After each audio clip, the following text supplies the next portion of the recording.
This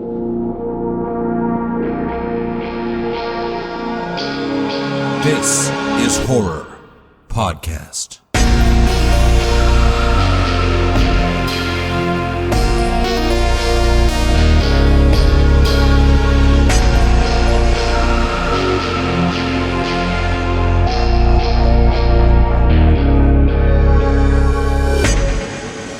Welcome to This is Horror, a podcast for readers, writers, and creators.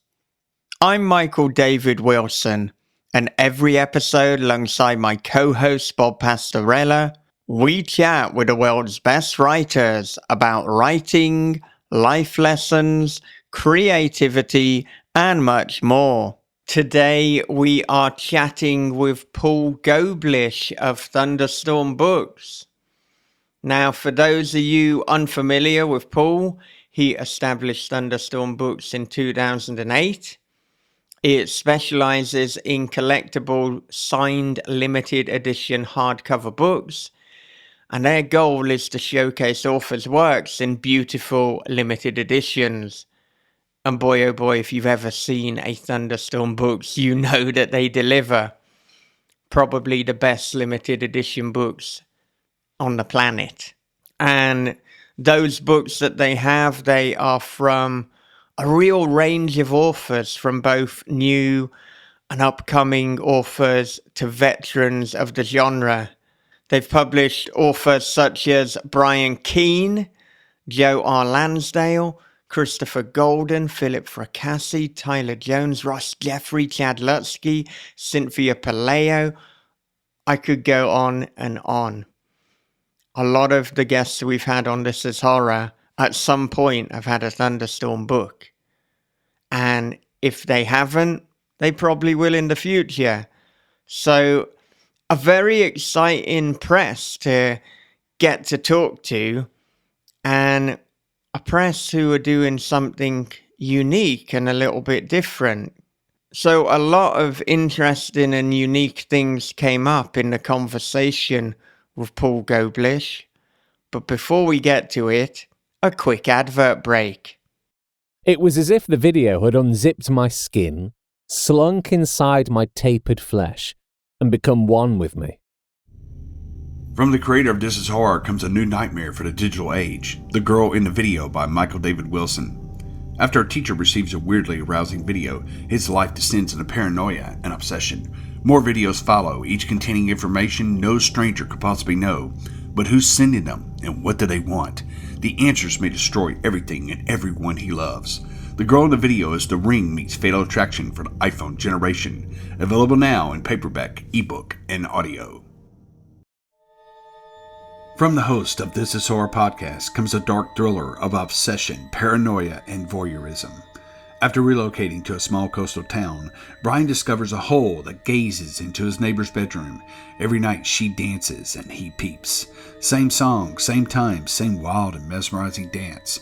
But soon Brian suspects he's not the only one watching, and she's not the only one being watched.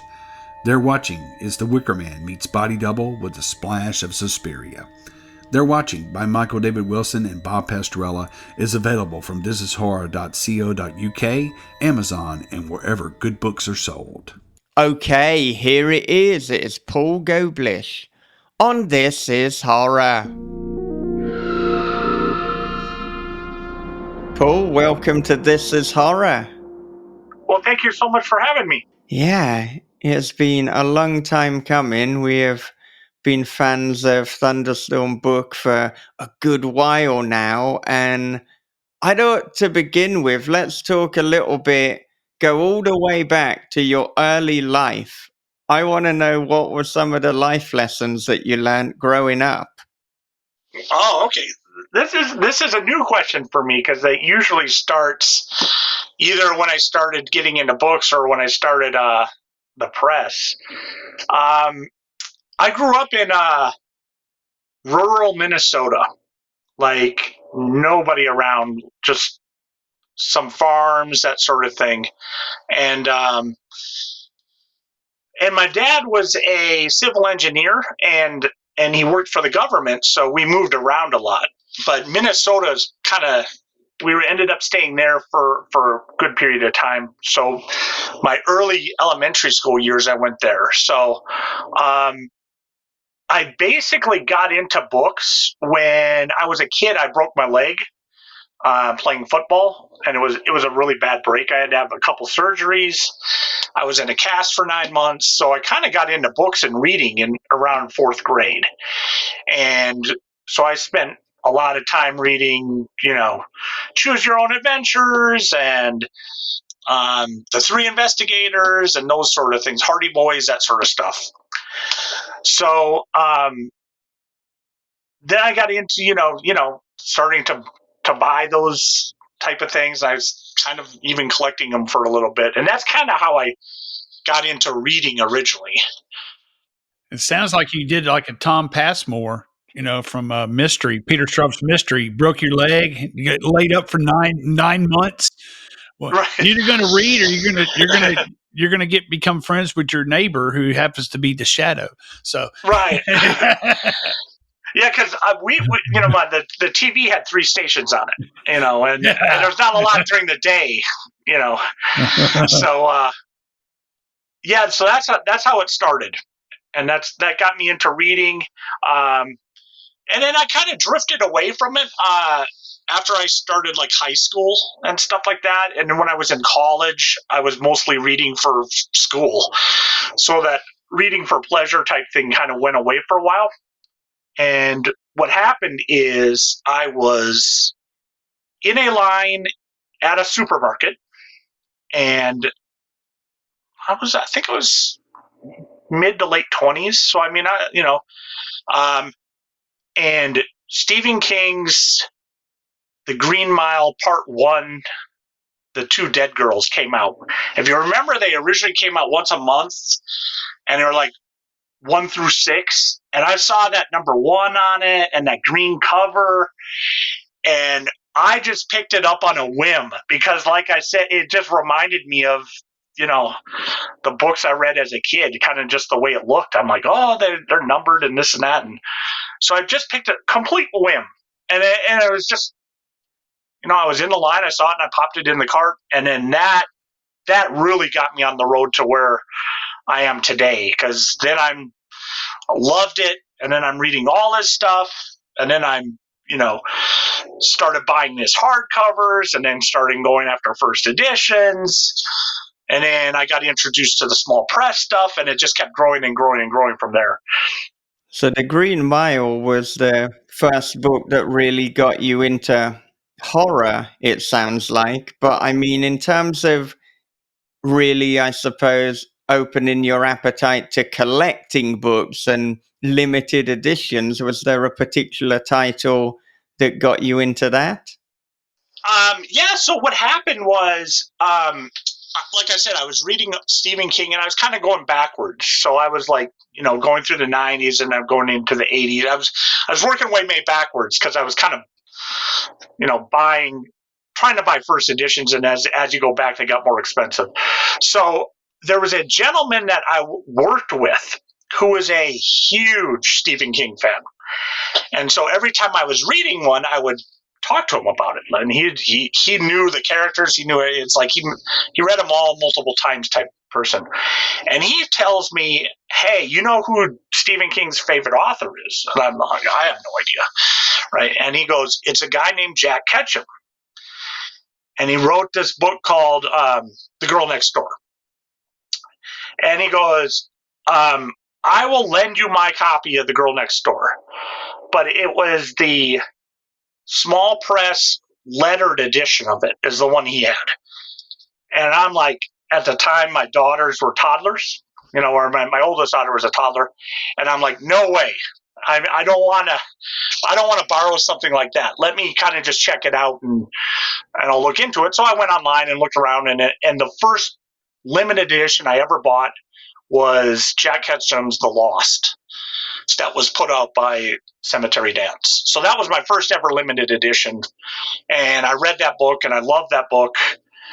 And then, then I started buying more and more limited editions, and that, started buying early Edward Lee stuff and Jack Ketchum. I bought all his stuff, and that really got the ball rolling in the specialty press market. And then eventually I went and bought my own copy of The Girl Next Door, and that was good too. I like that book. Well, like is a hard word to use. It's a very good book, but it's hard to quote unquote like it. But those early, you kind of discover something and you want to keep going, and then you want to buy his next one or his previous one, and it kind of just grew from there. Yeah, to go from Stephen King to Jack Ketchum and then to jump to Edward Lee. I mean, it's a hell of a kind of horror education. And I think all of us who have read The Girl Next Door, we remember our first time, because boy, oh boy, I mean, it messes you up. It was Yes. I think it was the first book where I really just felt this palpable dread and wanting to reach into the book and help, the titular girl, but you can't do anything. And then in your reading, you're almost becoming complicit. You're becoming part of it. And wow, what a harrowing experience. As you say, to say you like it, it's difficult, but to say it's one of the most effective books, absolutely. Yeah, I was like, after I was done reading it, I was numb for like a week. I mean, I didn't want to read anything for a good solid week. And it was like, it's just this numbing effect on you. And I've only read it once. I don't know if I'll ever go back and read it. I don't know. But yeah, definitely. And then when you mentioned Edward Lee's, when I read City Infernal was the first Edward Lee I ever read. And when I read that, I'm like, and it ended up not being true, but when I read it, I'm like, I'll never find something like this in a bookstore. I mean, it was so out there and different than the stuff, that you see on the Barnes and Noble shelves. So I was like, wow, there's another world where the writing has a lot less limits to it, put it that way. So. And what was the step or the impetus from you to go from being a voracious book collector to deciding, actually, I want to establish my own press, putting out limited editions with Thunderstorm Books? Yeah, so that's kind of interesting. So what happened was, I was buying a lot of limited editions. I mean, like I was addicted to them. I mean, I was just anything new coming out. I was not anything, but I was a serious book collector for several years. And there was a company down in Australia. I don't know if you guys remember this, but this is early 2000s. Maybe mid 2000s. Anyway, there's a company down in Australia called Wild Roses Press. And they were doing a 6-book limited edition of up and coming authors. And they were all illustrated by Keith Minion, and they just looked fabulous. So I went out, and the first 2 books were released. I went out and bought the first 2, which was, Rage by Steve Gerlach and The Last Motel by Brett McMean. And I paid a probably double or triple, price for them, but, I had to have them. And then I pre-ordered book 6, which was just announced back on the Shocklines days, if you guys remember those days. And book 5 was supposed to be The Wicked by James Newman. And I read somewhere where he's like, well, maybe this isn't going to come out. And I was like, how is this not going to come out? I need this, And I was like, it really bummed me out. And I was like, and the Wicked cover art was just magnificent. And I was standing in my bathroom and I was looking at the mirror, and I don't generally talk to myself in the mirror, but this morning I go, why couldn't I put it out? What? And then I kind of thought about it, like what would be stopping me from trying this out? And I didn't immediately hop on I didn't go email James, and I didn't go. What I did is I really started researching, the book publishers that were publishing in that day, what worked, what didn't work from my own experiences. I was taking a lot of notes. I was, kind of going old school research on it. Like, what do I need to do to set this up and be a publisher? And one of the people that helped me out the most when I was first starting was Don Koch, who was Necessary Evil Press, and he was the one that ended up publishing The Wicked by James Newman, by the way. So that had already occurred, but he helped me out a lot with some of the numbers and what to expect, some of the downfalls, that sort of thing, and kind of set me up for what I wanted to do and what I wanted to bring to the table, and it kind of got me to the level where I thought, okay, I can make this work. I had enough information at that time. I thought, okay, this is something I think I can pursue. And so, prior to your conversation with Don, did you have any kind of background in publishing or books from your professional life? I'm wondering if there was an overlap between what must have been the day job at the time and then venturing into Thunderstorm Books. Right, and that's an excellent question, because I've actually I've had a day job of some sort since the beginning of doing this. So, but at the time when I was considering doing it, I was a mid-level manager at a manufacturing site. So a lot of what goes into a book, especially the hardcover type books, is basic project management that I had used in my professional life. It was just, the application was a little bit different. That's basically it. But basic project management is the exact same thing. Because I didn't have a book background other than being a book collector. So I had a book collector background. I had project management background. I was pretty good at business. I took business courses in high school and some in college. I ended up getting a degree in mathematics, so the numbers always made sense to me. But like from a pure book, I'm, editor, that sort of background, I was a fish out of water. And so then when you made the jump and you decided, okay, this is what you're doing, what kind of things did you put in place or set up for yourself? Did you have a number of books that you wanted at the time to put out per year? Did you have some rules in terms of, okay, I absolutely won't do this? What went into those early years? That's another excellent question. The first thing I did was I sat down and thought about the reasons I wanted to do this and what was important for me.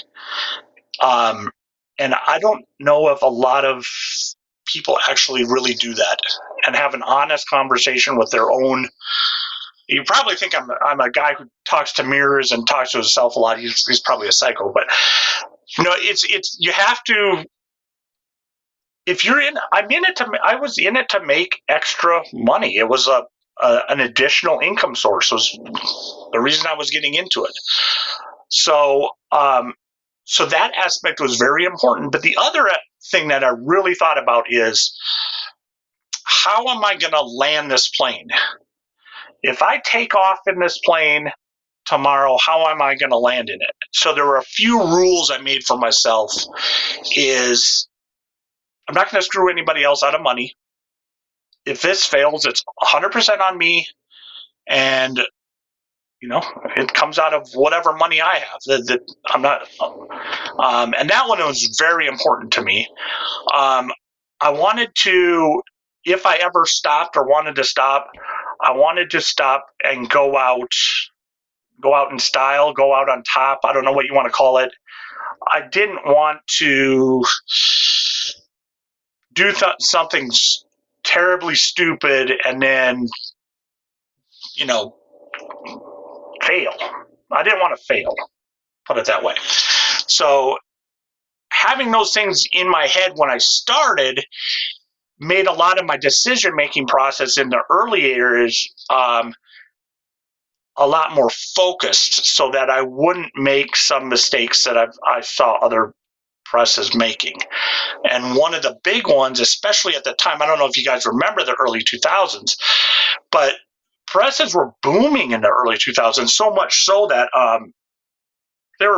presses were buying up all these books and then never publishing them. They would buy up their queue for 2 years worth of publications and then struggle to come out with a book. And the reason for that is getting the initial contract and even getting the artwork and some of that initial stuff started isn't the most expensive part of the process. It's those printer bills. It's those binding bills that's the biggest part of the pie, so to speak. So unless you're prepared for that, it's kind of, I don't want to say easier, but it's like, oh, I'm not ready for this one to go to print. I'm going to go, sign another author. And that, I don't know. So I tried to limit myself, and I set myself up as a limit as 2. I was going to start with, I'll start with 2, and I'm not going to take on any more. And then I broke my own rule and ended up with 3. So I started with, my first initial contact was with Brian Smith with House of Blood. And then I was with Brett McBean, and we were going back and forth between the Mother and his short story collection that we ended up doing, Tales of Sin and Madness. And then I brought in and did Nate Southard's chapbook, Just Like Hell, after I started going down the road on those 2. And then thankfully, I would have even broke it probably more, but the 4th author I was thinking about said no. So I'm like, that was probably a blessing in disguise. I won't mention names, but I'm like, that was probably a good thing, because I was starting to go down the road that I said I wasn't going to. But after Just Like Hell came out, then things started to go a lot smoother.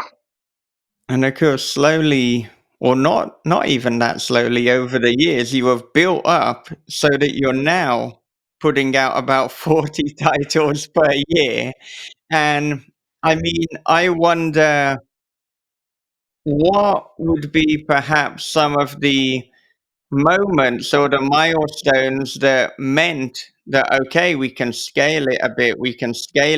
How did you decide, let's take it to the next level, without, I suppose, going out in a bad way, as it were? How did you make a calculated risk but make sure that it was one that you could handle?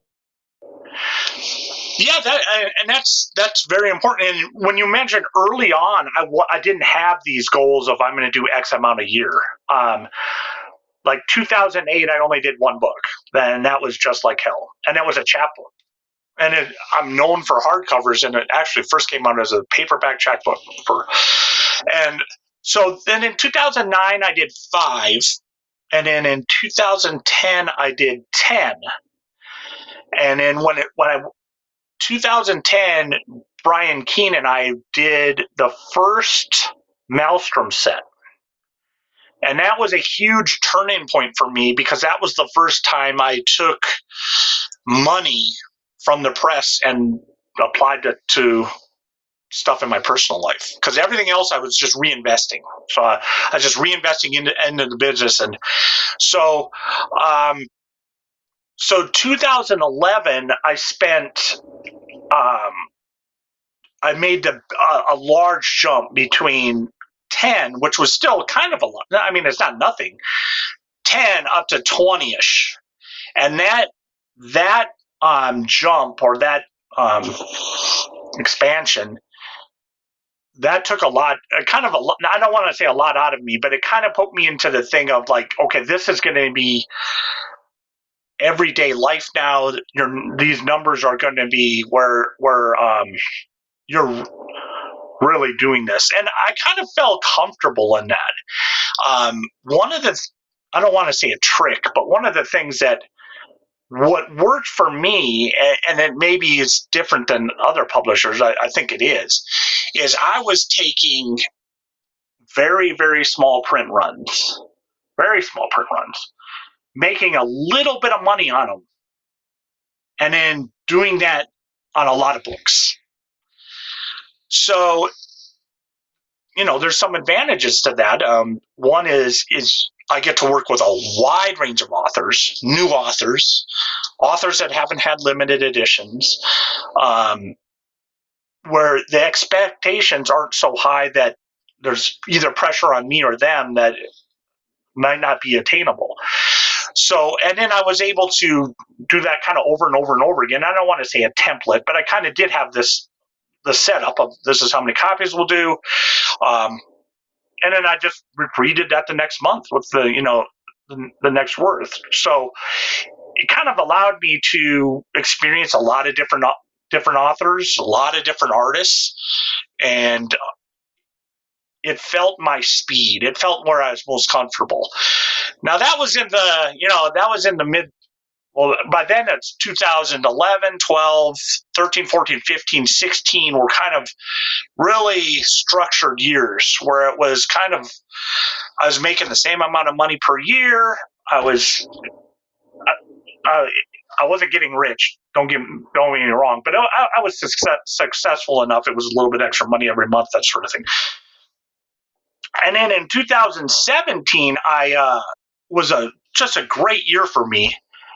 And I'm like, wow, I don't sitting here talking to you, I don't really know how I got to 40. All of a sudden I'm in the mid 20s, maybe cracking 30, and now I'm up towards 40. And it was weird because I was just talking to my wife, and I don't want to jump way ahead, but I was talking to my wife today, and I'm like, I'm getting older. I don't know. I don't know if I have the stamina for doing this many anymore. I might have to seriously think about, it's tougher than it looks. I guess I should put it that way. But mixing in your day job with I used to be able to come home from my day job. For instance, I work a 10-hour shift. I could put 4 hours into books easy, like 4 or 5 hours a night. No problem. And now I work a 10-hour shift, and it's like, man, I'm exhausted. I do most of my publishing stuff now on the weekends. So anyway, I'm sorry I jumped way ahead. But but the basic answer to that question was make a little bit of money on a lot of different books. That kind of was my formula. And it worked for so long, it was like I didn't want to change it.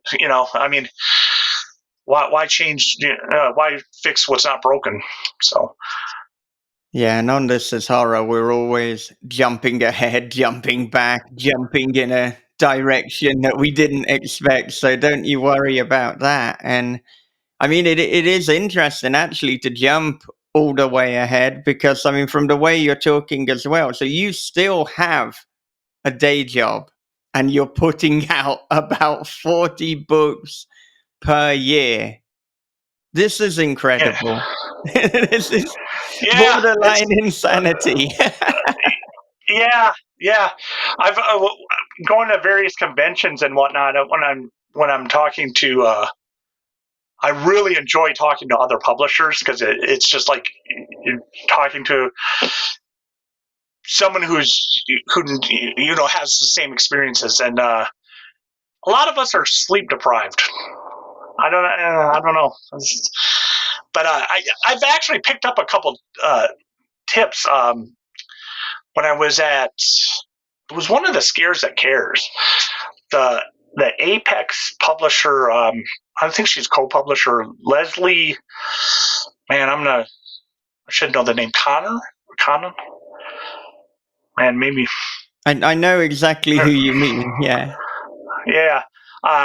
She mentioned that at their press, they don't work in December. Like it's like a time of, hey, we're back in January type thing. And I always thought that was an awesome idea. I've tried it a couple of times, and then I end up, but it's in my head to try to actually, scale back. And I do scale back in December. Decembers are really tough months for me anyway. So, and then, just that balance of just remembering to what's important, right? I mean, families are important, spending time, other hobbies. I mean, if I love books, but if you don't have other things going on, it can be a little bit overwhelming. Too much of a good thing, even. I mean, and then just having that balance has been pretty important, I think. So that's words of wisdom. If anybody wants to get into this sort of thing, is just remember, it's not a race. I mean, it's okay to take your time and do things right and make sure you have everything set. And I think it would be interesting too to talk a little bit about what it looks like from commissioning a book, deciding, okay, you're going to put the limited edition out, to it then actually being available and on the shelves. What are all the processes from commissioning the cover art to anything in terms of marketing or editorially? I mean, I'm wondering too, just logistically, how are you doing all these things to put out 40 books per year? But I understand too that because these editions that have previously been published most of the time, then it's going to vary a little bit. It's going to be different to say what a kind of more traditional or a paperback only publisher would be doing. Right, and that's a very good point. When I first started, it was hardcovers first. Hardcovers are, I don't want to say the word most important, but it's hardcovers first, paperbacks came later, and then that switched. And for the most part, paperbacks actually come out first now. I mean, I would say maybe 90% of the time that's true. So. So for that example, or for to answer your question, starting off, it's like, okay, there isn't going to be a ton of editorial things, right? If the paperback already exists and the paperback's already successful, I'm not going to go in and say, hey, change this character to make him do this instead of this, because then it's not the same book. So on that front, it's a lot easier.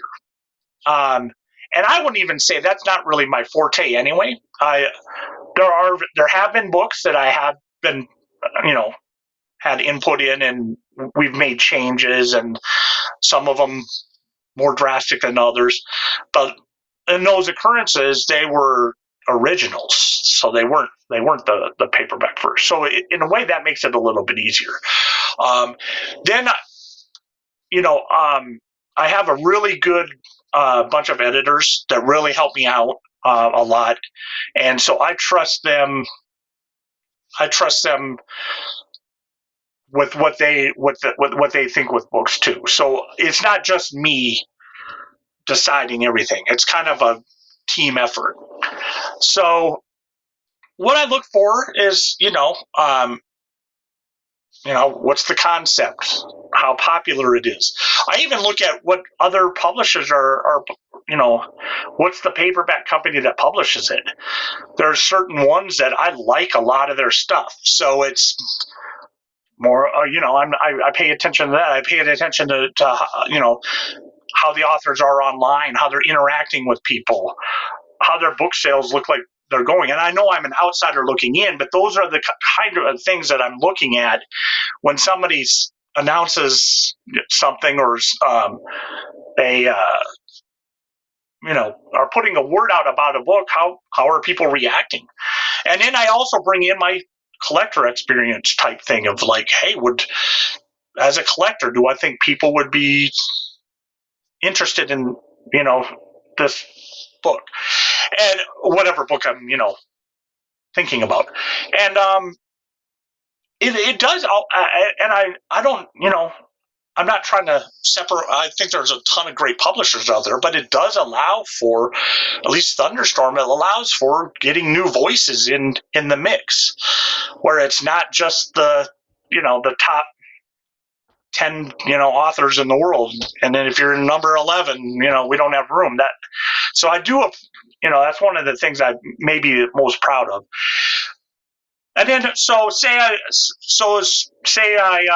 we decide, hey, this is a good book to consider. Let's see. So I'll reach out to the author and say, hey, hopefully they know a little bit about things. They know about the print runs and the hardcovers, and they're expensive. I mean, it's kind of a different world from someone who hasn't been in there, hasn't been in the small press hardcover scene, so to speak. But anyway, so then if I can come to terms with the author of the expectations, and I generally will ask the author straight up, who are your favorite artists? Who do you like to work with? What do you want to see on the cover? And in a lot of times, I trust the author complete with the artist. Sometimes they'll introduce me to an artist I haven't known. And they're like, oh, I really like this guy. And I'm like, okay, if you like him, I'm pretty sure I'll be good with it. So I give a lot of cover ideas right into the author's hands of, hey, this is what I want to see. Certain authors kind of have, and then once you do this process once, if you come back and we do another book, it's I don't want to say easier, but once you've gone through the process once, you kind of know what I'm going to say. I know what they're going to say, and so it's the process is a little bit quicker, a little bit easier. But then once the cover art's done, we lay it out, do some copy edits, put it up for sale. You've mentioned the marketing part. That's a little bit tough. But it used to be social media was such a huge influence on that. And man, I mean, I don't know. I mean, I think a lot of people have gone back to the news, just straight up newsletters is where they're getting their information from, as far as that, because I've noticed my newsletters have grown a lot, and then my social media interaction is, it's like it's dropped some. So that's always one of those things that changes over time. You can just kind of figure out the best way to get the word out there and kind of hope for the best. So, I mean, I think what you're saying about social media is absolutely right. And particularly this year, a lot of people, especially in the independents and the small press, really have felt the effect of social media being so disparate, and there not being a platform that people have universally agreed upon as the dominant one to use. So I think, like you say, people are going back to the old ways and going back to newsletters and even like forums or discords or blogs like Substack. So it's just kind of a case of great uncertainty, but also of experimentation. And for people listening, it's rough, but I think, we have to persevere, and we have to know that better times are coming, because things are cyclical. And we've seen that before with the horror boom and then the fallout when we kind of went back to uncertainty. But I hope that we're going to have a horror renaissance soon.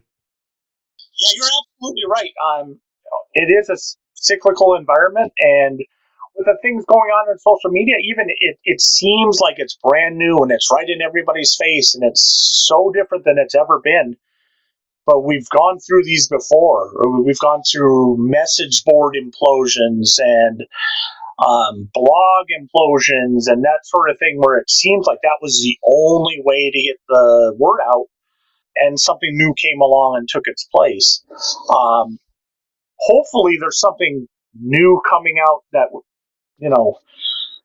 kind of gets the community back, everybody back into one group. But I would love to see something like that again. But in the meantime, everybody just got to keep doing what they're doing. If that means using newsletters, if that means,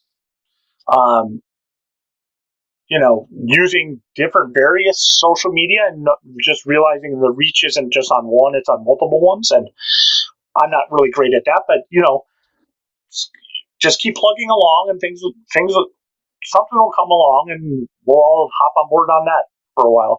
One that I would really recommend, especially if you're an author, or you're new in conventions, because anything you see online from a social media standpoint is 100 times better in person.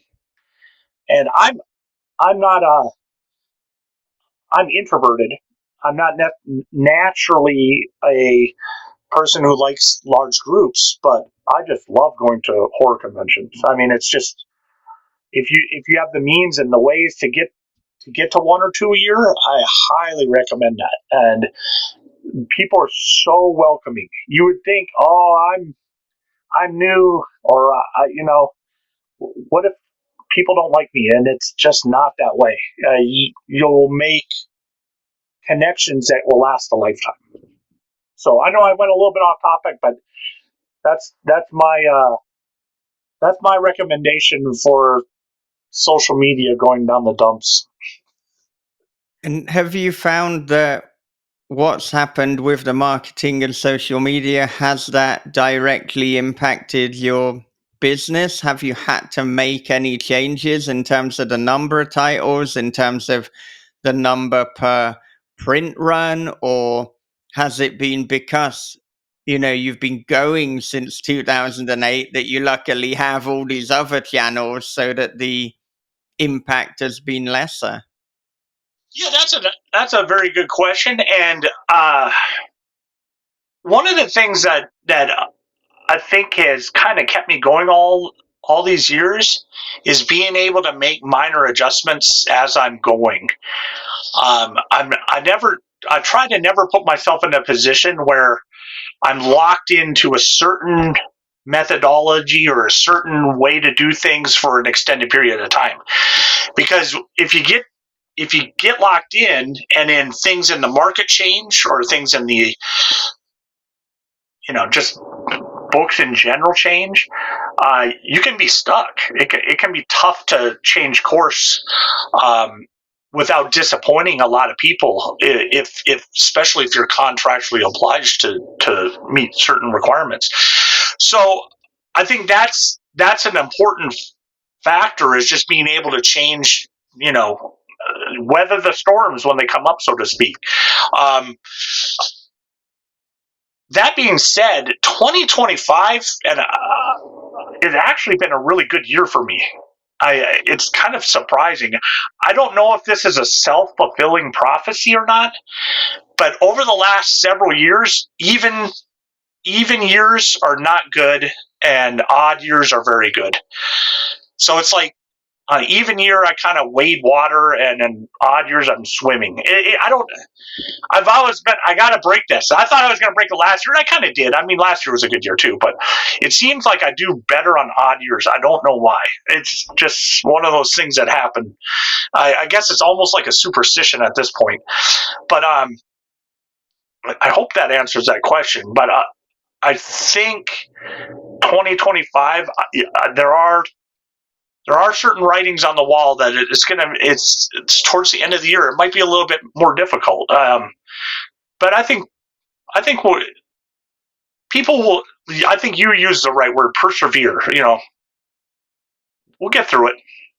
Yeah, and I think something that we should make sure that people are absolutely aware of with Thunderstorm is that you publish a huge variety of horror. So when we were talking about the beginnings, people could have perhaps fairly assumed that, okay, it's mostly extreme horror, it's mostly splatterpunk, it's mostly pulp. These were the kind of authors that we're talking about. But actually, you really do publish the gamut of horror literature. And, you've recently put out things by V. Castro. You've also got different lines now. You've got Jeff Strand's Gleefully Macabre. You've got Mary Sangiovanni's Tempest line. So you couldn't really say that you're in a particular subgenre because you really do go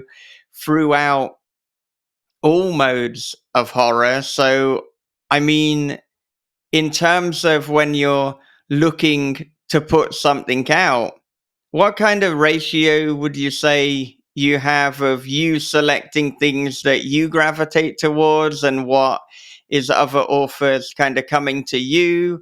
And then how do the people who are running these different lines then get to curate their own? So I know that's an awful lot of questions kind of packed into one. No, that's you're absolutely right. I do a lot of different lines. I do a lot of different subgenres of horror. And you're right. In the beginning, it was a lot of it was directed more to extreme. I kind of agree with that. To start when I started, I'm sorry, and then as far as your other, we can definitely go into each individual lines if you want to have discussions over what goes into what. When it started, when this was, remember when I said it used to be kind of hardcover first, then paperback, and then that switched and I'm not even quite sure the exact year. But I noticed that a lot of authors were going towards, and this carries on today, but a lot of authors were going towards, even if they were established with paperback publishing houses, they were doing it on their own. So one of the first author-directed lines that I came out with was Brian Smith's Bitter Ale. And the idea behind that, from my perspective, was, hey, I'm a huge Brian Smith fan. I publish a ton of Brian Smith work. He's now going to be publishing his own work under his own umbrella. Wouldn't it be, for lack of a better word, easier on my end if I said, okay, Brian Smith, I trust you with what you're going to put out. You're putting your own name on it, and I'm already a fan. What if we had a line of books dedicated to that sort of thing? So it started there, and it kind of expanded. You mentioned Jeff Strand. What I've done with I did a Jonathan Janz line of 11 titles. J.F. Gonzalez line of books, and again, we can go into specifics if you'd like. But I started doing that with various authors that I've already published. Or had an interest in publishing, sort of give them their own leeway, where it was less deadline approach, less me like, hey, where's my book? They can kind of go at their own pace. When the book comes out, I'll do a Thunderstorm type edition with it, and it kind of just made things a lot. It made things a lot smoother, and it gave them the option to, try new things and go in new directions and that sort of thing. And I guess it kind of happened as well with Brian Keene's Maelstrom line was kind of the start of that. And then Brian Smith's Bitter Ale was more specific. But I went down that road to kind of open up different channels of ways of, let's have books that look a little bit different than everything else. I don't like everything to look the exact same or to be the exact same. And some of those have ended, and they ran their course, and even if I'm still publishing those specific authors, it might not be under those specific lines. So that was kind of the initiation process of that. And I've kind of adopted things that I learned from those experiences with those author-driven lines. I've adopted them into my regular daily operations now. As far as how titles get selected and get put into each one, it's kind of just case by case. Sometimes it's just what feels right. Because there's some books that probably could fit in various. And sometimes it's, I'll work with the author. Hey, what do you think of this idea? I'm a huge art fan. I love the artists that put out these awesome cover art. So I tend to like books with dust jackets on them. Some people don't, but I find those to be more interesting just on a personal level. So those are the ones that I'm kind of, I don't want to say pushing for, but those are the ones that I'm always on the lookout for. You were talking about we could get into some specifics if we want. And I mean, you were saying that you learned some different things from working on various lines that you then applied to, I guess, for want of better phrasing, the regular line or the regular way of doing things with Thunderstorm. So what were some of those specific lessons? One of the specifics, and for the most part, this has worked out great. Occasionally it'll burn me, but I run a deadline-free press. There is no absolute deadline for any book. And I realize that I do a lot of reprints, so maybe that isn't as important now. But still, if even if it's a reprint, there's things like maybe the author has other books coming out certain times of the year and they really want to push it in September and not in October or whatever, right? I'm very flexible in that sort of way. If there's a time that works well for the author based on their other work and other, commitments, I'm going to do my best to make that happen. So that wasn't really, when I first started, it's like, hey, I really need this by February 1st. I got all this stuff lined up for this. If it doesn't work out, then I'm behind and that sort of thing. And I've come to realize that it's, on a personal level, it's a lot less stress for me. So I'm assuming it would be for the other creatives, or the creatives. I'm not the creative, but the artists and the authors to work like that. That doesn't mean it's unlimited, but it's like, hey, if it needs to be in this month or this time of the year or this, I can definitely kind of have a flexible schedule. Another thing I've learned is that when the whole timing thing of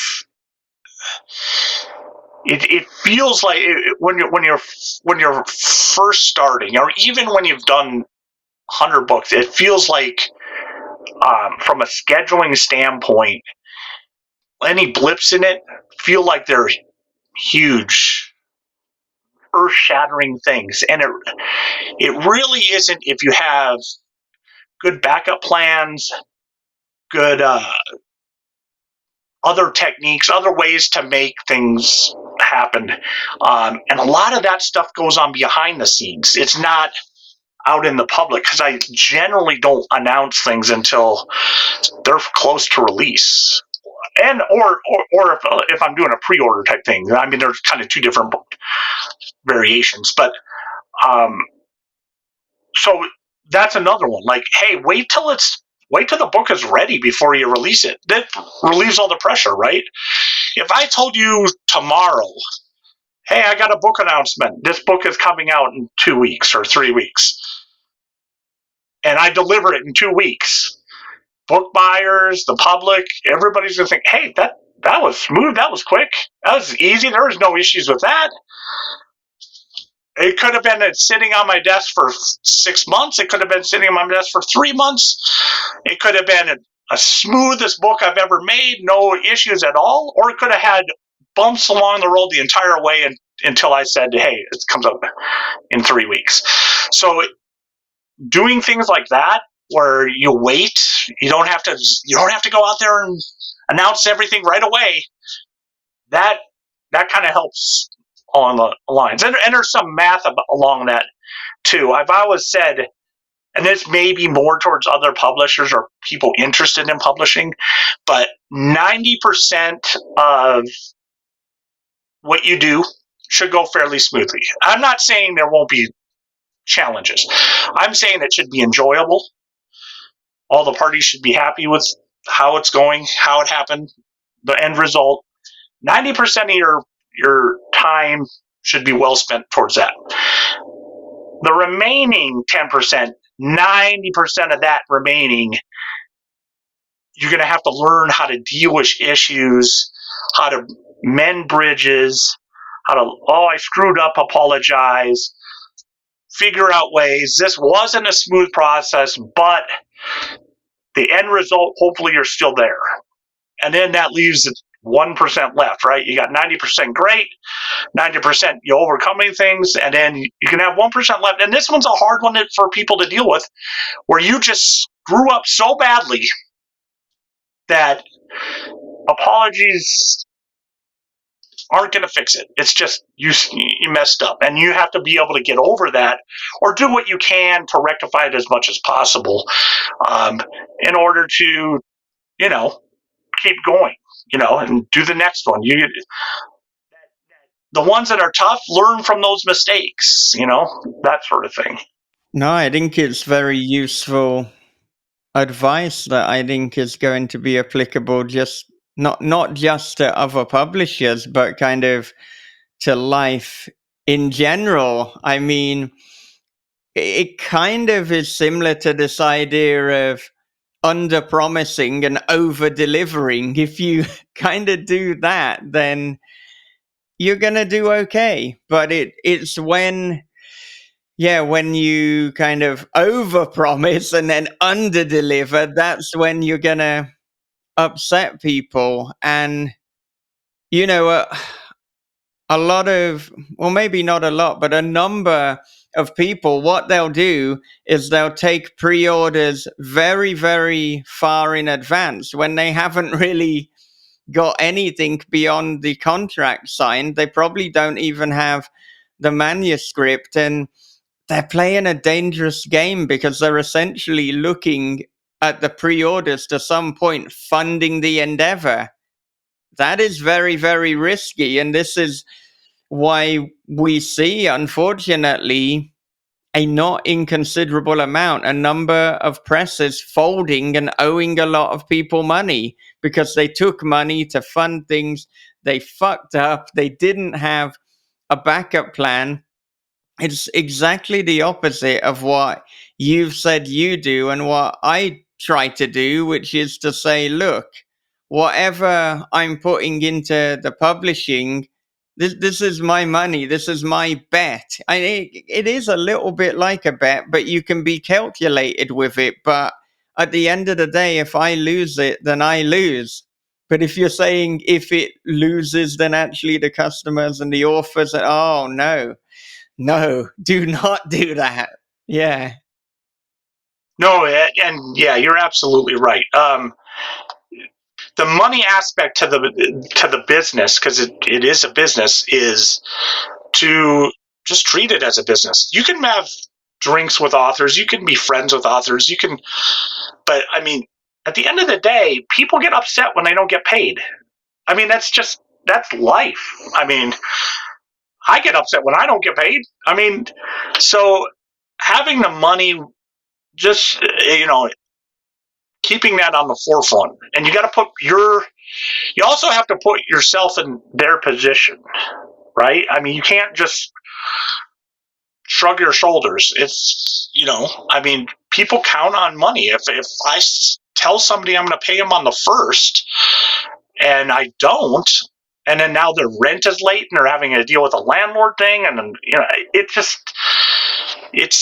it can, I don't know. I try to be a nice guy, but it's just like those sort of issues that you just described will irritate me because I really dislike it when I hear about presses that aren't paying. They should know better. So, and there's tips and ways to do that, because if you're right, if you put up something too early for pre-order, you kind of got to remember or keep it in a separate account of, hey, this goes towards this. People have already paid for this book, so now you're on the hook for the printing bill of it, right? So if that gets too far out in advance and you need to put up another book to pay that last book's printing bill, it spirals pretty quick. I don't know if you guys have seen the movie Margin Call, where the guy figures out the calculator. It's about the housing crisis, basically, but he goes, yeah, once we get on the wrong end of this, it's going to go bad. And that was kind of the whole premise of the movie. So I kind of, that's what happens. It doesn't take a lot. Once you're on the wrong side of it, it's really, really hard to catch up. One of the other things that I mentioned, you're talking about just finances in general is, I don't know if you guys saw a movie called, I think it was called War Dogs or something like that. Basically, it's about these arms dealers, right? And so they figure out that they can save millions of dollars if they package their bullets in plastic rather than on wood. So they go and do this thing, and they're going to save millions of dollars, but this is kind of a legal activity, though, right? They're going to save millions of dollars, and then they don't pay the people that put the bullets in the plastic. And the guy gets upset because he didn't get paid, and he just saved the millions, and it brought down the whole thing. And it's just like, that's some of the stuff I see. It's the same thing. I don't know. It's a little bit aggravating. It's just pay people. I don't know. I feel really, really bad. I've had it happen just on accident, pure accident, that someone says, hey, are you gonna, I'm waiting for my payment. I'm like, wait, what?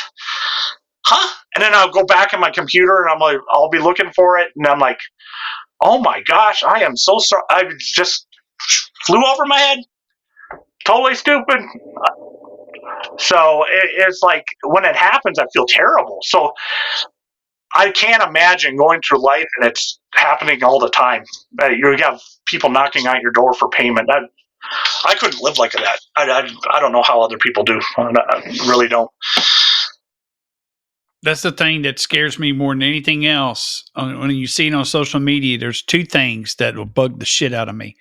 And as a writer, who's someone who, does this, if you got money problems and you can't pay your authors, or you say something stupid, and you could sit there and you can, if you say something stupid and you don't have a good reason for saying something stupid, or you don't apologize for it if you're in the wrong, chances are there's probably some money problems there too. And so it's like, you want to nuke your publishing company from orbit, Right. People talk, people say things, they talk behind their backs. When you don't pay, people find out, and it's sad. But you'll eventually be like, well, I used to be a book publisher, but now I'm a prison guard. You're just doing something. Now I'm something else. I'm not even involved in the publishing anything. I don't even have a Facebook anymore because somebody might actually find me. But yeah, that's some scary shit. No, that's a very, very good point. And the other one is, if something goes awry or something, just like you said, say, hey man, I fucked up. This is how I plan on fixing it. That's all you have to do. You don't have to come up with a sob story about your entire life. I fucked up. This is how I'm going to fix it. There you go. That's it. So, I mean, we've been talking about numbers and logistics. So, I'm wondering, how do you choose the print run number for each title? And what is the most that a print run has ever been? And what is the least that it has ever been? That's a very good question. So, for determining print runs for either newer authors or authors that may not have a huge collectible following, I just kind of take an average of where the market is, and it's kind of what it is. And look, I think it's low. I mean, I want to sell more books, but sometimes the market dictates how many you can sell. Now that's currently probably around between 40 and 50, somewhere in there. But now remember, and it seems like, oh, that's tiny, and it is tiny. So again, $100 book. So if you're newer or just entering the collecting scene, that's a good accomplishment, and hopefully fans and book buyers like it. I always like to say I like to provide something to authors that they can show off to their families or put on their bookshelves. It's a little bit different than just showing something on a Kindle. So that's kind of where we're at now, as far as like the kind of the base. I do sometimes I'll do numbers based on pre-order. So if I think a book is going to do well, I want to get as many orders as possible. I'll extend out and do. Let's see how many sell pre-orders. Currently, like Philip Fracassi's For to Die For is on a pre-order. I'm going to base the print run on that. So that's kind of a good technique that doesn't that I seem to use well, and it kind of helps the company out. So I've done that in the past. So my highest selling book would be, I think, the Joe R. Lansdale Horror Drive-In anthology that Brian Keene and Christopher Golden put together was 350. That might be my highest. I know Maelstrom 4 was 333. I did a couple Maelstroms at around 300. I think For to Die For by Philip Fracassi, that's probably, it might hit 300 as well. So it's somewhere around in the 300 range. As far as the smallest print run, I've done a couple, variations. Like I've done a lettered variation of a limited, which would be like 10, 15 copies. But just a standalone on its own, when I came up with J.F. Gonzalez's Dark Worlds line, I think the first one was Fetish. I think I did 18 copies of Fetish. We were trying some new techniques, and we had a bunch of plans for that. So that kind of, I don't want to say it was unfinished, but it was supposed to be something. It was going to grow into something different. But maybe 15, 18, I've done a couple like that. I kind of intermix them, do small print runs, do larger print runs, kind of a little bit of each. Yeah, and in terms of the Fracassi book, For to Die For, that is a collection of novellas, no prizes for guessing how many, given the title. But, I mean, that is something that is almost a sweet spot for hardcover limited edition books, because you can put novellas together, so you've got this like brand new collectible that it's never been put together in this way. So I mean, what do you think is the balance between putting out like standalone novels and then putting out these collections of shorter works? Yeah, I like doing both. One of my favorites is the 4 novella collection. I mean, and Stephen King has had several of those over his career. The different seasons and 4 Past Sunset, that sort of thing. I personally love those, and there's for a couple of reasons. One is you get 4 different things. 4 parts, and so even if one isn't to your taste, maybe the other 3 are. And then having them all grouped as one is then you get this nice thick, regular size. Well, I call it regular size, but a regular size horror book of 900,000 or 90,000 words, something like that, 80,000 words. So I love them. And the Fracassi one is going to have a new one in it, a new novella he just wrote, and in 3 reprints. So that's another, helpful marketing tip. And the other nice thing about this Fracassi, this is going to be my 500th book. That's going to be number 500 for the course of the press, which is, I never imagined I'd be here 500 books in. So that's kind of awesome too. So I really like those. I really like normal size novels too, or even thick novels or larger novels.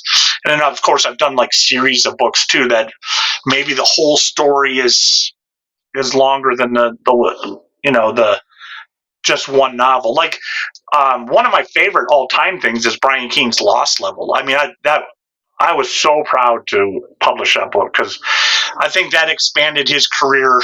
I mean, we were talking about, extreme, and then now you got all these other subgenres. When he came out with that, was like, wow, because it's more of an adventure than, anything. But so the size, I like all different variational sizes, but when you get to the smaller ones, like just a standalone novella or even a standalone chapbook, if it's in hardcover, it's weird. It's kind of counterintuitive that those things are just as pretty close as expensive to make as a regular size book. And the reason is on a paperback, the majority of the cost is based on the number of pages, right? Because you got pages and a cover and glue, right? So the number of pages is going to be a huge factor in the price. But on hardcovers, that's not necessarily true because you have the type of materials, the type of end sheets, the stamping mechanisms, and all these variations. So the page count doesn't have the same impact. So a 100-page novella is not that much cheaper to print than a 300-page novel. There is a difference. There is a difference in price. I'm not saying there doesn't exist. I'm saying it's a lot less. So I would prefer to put 4 novellas together and sell it that way than an individual novella. But I've done them. I mean, I did Edward Lee and Mary San Giovanni's Strange Stones. That one was a little bit shorter, but I did it same oversized because the Vincent Chong artwork was just, I have to do this as a regular size book. So there's always exceptions to every rule. I mean, and that's kind of the fun part of it. But I've also done little chapbooks too of, it's a little 5x8 chapbook, 100 pages. Sometimes those are cool too. Yeah, Vincent Young is probably my favorite cover artist. And I mean, when I'm putting out my own books, whether independently or with another press, I really try to get involved in the art, or at least to say this is the artist that I want to work with. And I guess this kind of comes back to, making decisions in terms of when you're an indie as to what you are prepared to compromise and what you're not prepared to compromise on. But I mean, for me, the cover art always has to look amazing. That is a non-negotiable. And I've said, if I'm going to put something out with a small press, when you have it on your bookshelf, it has to look identical to traditional press, or in some cases even better, because I wouldn't want you to think, okay, this is kind of lesser. That's a non-negotiable for me. So yeah, Vincent Young.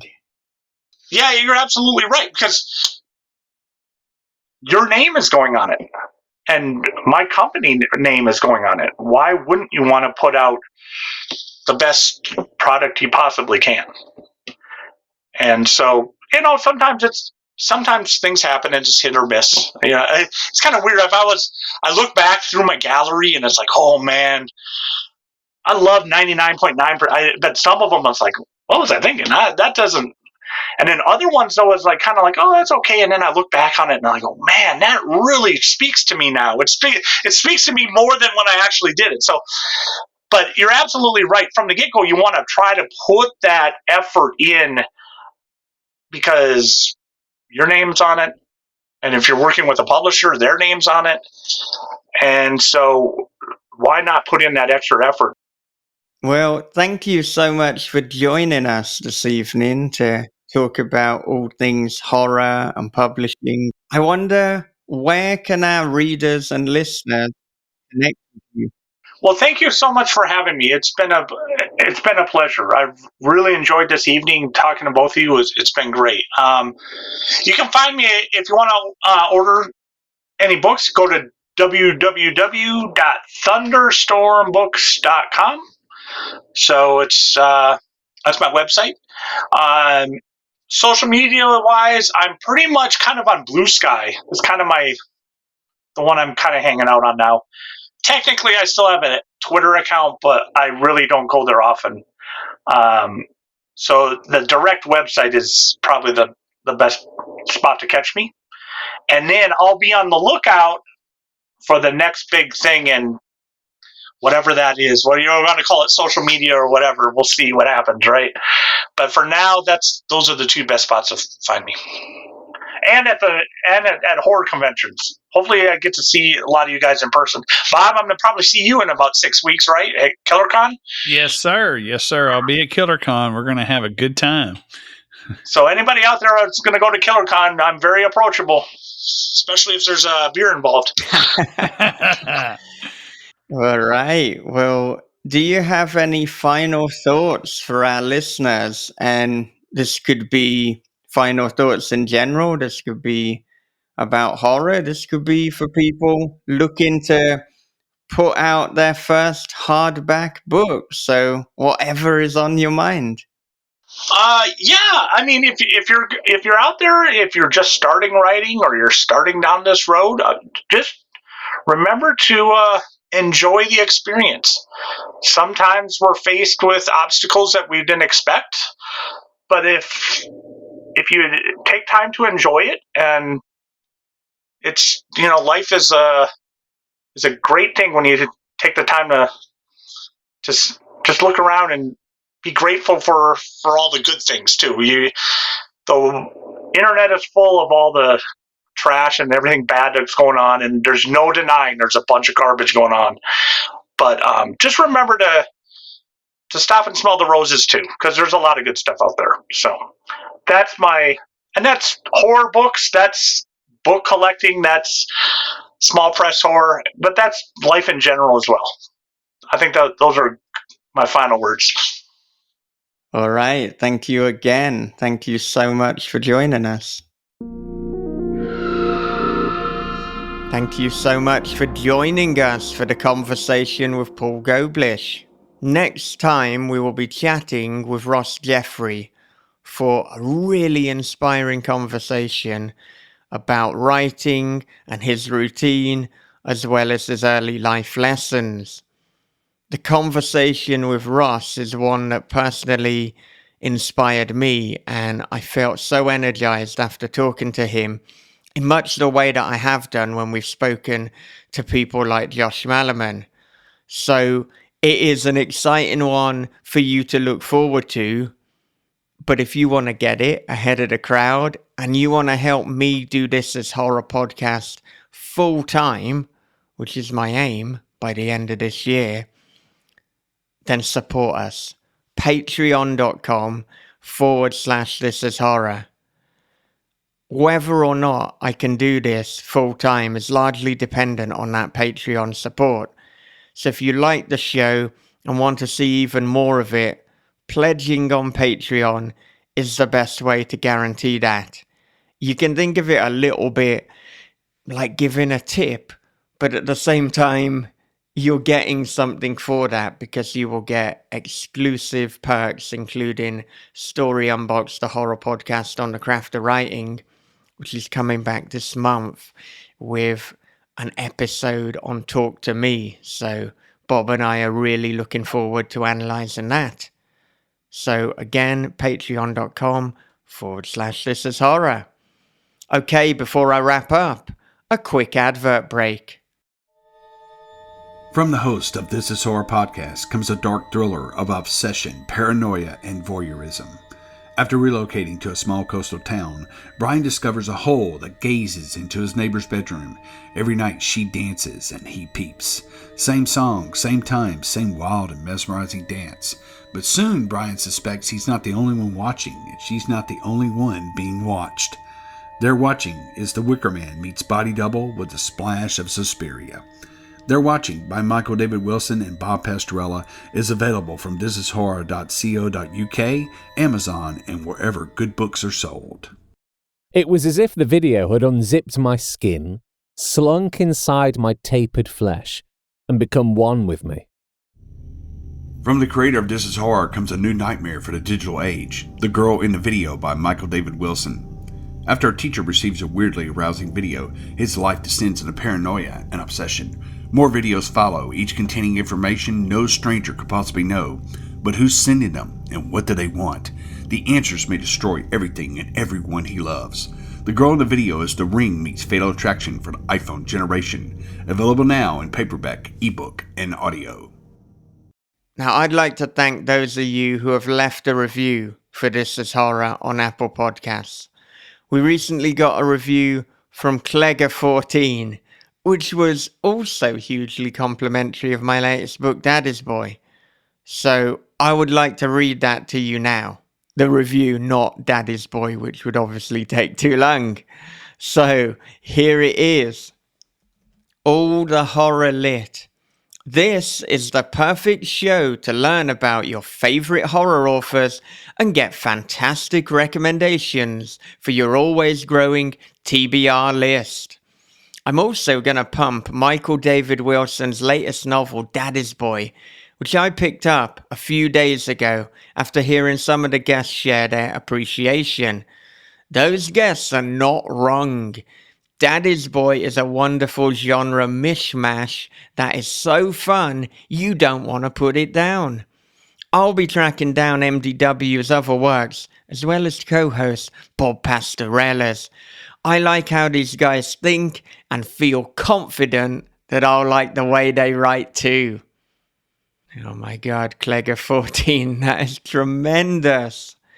Thank you so much.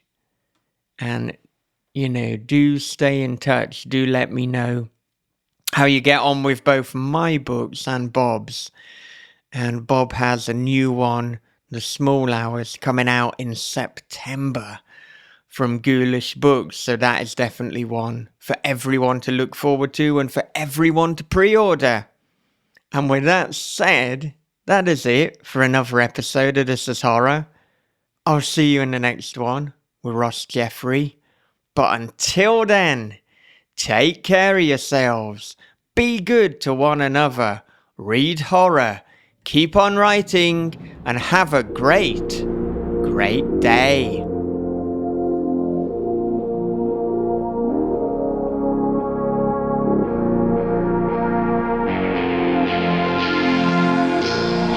This is Horror Podcast.